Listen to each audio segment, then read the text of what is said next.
ನೋಡಿ, ನೂತನ ಮುಖ್ಯಮಂತ್ರಿಗಳ ಪದಗ್ರಹಣ ಆದ ಮೇಲೆ 13 ಜನ ಶಾಸಕರಿಗೆ ಸಚಿವರಾಗುವಂಥ ಅವಕಾಶ ಸಿಕ್ಕಿದೆ. 20 ಸ್ಥಾನಗಳನ್ನ ತುಂಬಬೇಕಾಗಿದೆ.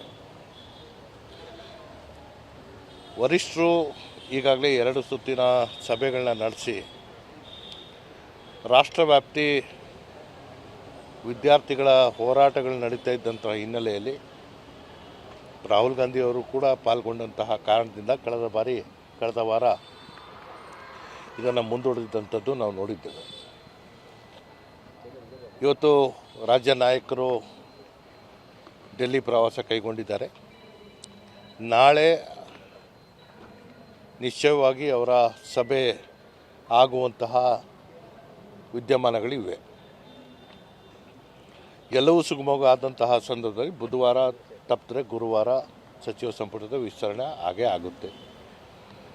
ಸೊ ಇದು ಇರುವಂತಹ ವಿದ್ಯಮಾನಗಳು. ನಿರೀಕ್ಷೆ ಅನ್ನೋದು ಎಲ್ಲರಿಗೂ ಇದ್ದೇ ಇದೆ. ನಾನು ಈ ಹಿಂದೆನೂ ಹೇಳಿದ್ದೇನೆ, ಯಾರ ಮೇಲೆ ಒತ್ತಡ ಹಾಕಿ ನಾನು ಅಧಿಕಾರ ಪಡ್ಕೊಳ್ಳೋದಲ್ಲ.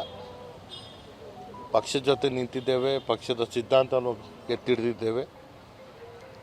ಈ ಹಿಂದೆ ಸ್ವತಃ ಮುಖ್ಯಮಂತ್ರಿಗಳು ಮೈಸೂರು ಜಿಲ್ಲೆಯವರಾಗಿದ್ದರಿಂದ ನನಗೆ ಕೆಲವೊಂದು ಸಮಸ್ಯೆಗಳು ಉಂಟಾಯಿತು, ಆಗಕ್ಕಾಗಿರಲಿಲ್ಲ. ನಿರೀಕ್ಷೆನೂ ಇದೆ, ವಿಶ್ವಾಸವೂ ಇದೆ. ಖಂಡಿತವಾಗಿ ವಿಸ್ತರಣೆ ಆಗುವಂತಹ ಸಂದರ್ಭದಲ್ಲಿ ನಾನು ಇರ್ತೇನೆ. ನಾನು ಇರ್ತೇನೆ ಅನ್ನೋದು ನಾನೇ ಹೇಳ್ತಾ ಇದ್ದೀನಲ್ಲ.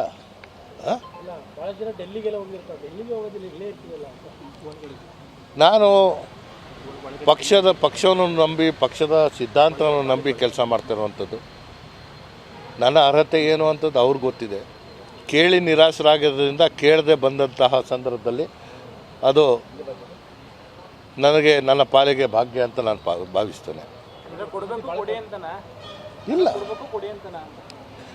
ನನಗೆ ಸಿಕ್ಕುತ್ತೆ ಅನ್ನೋ ವಿಶ್ವಾಸ ಇದೆ ಅಂತ ಹೇಳ್ತಾ ಇಲ್ವಾ? Thank you.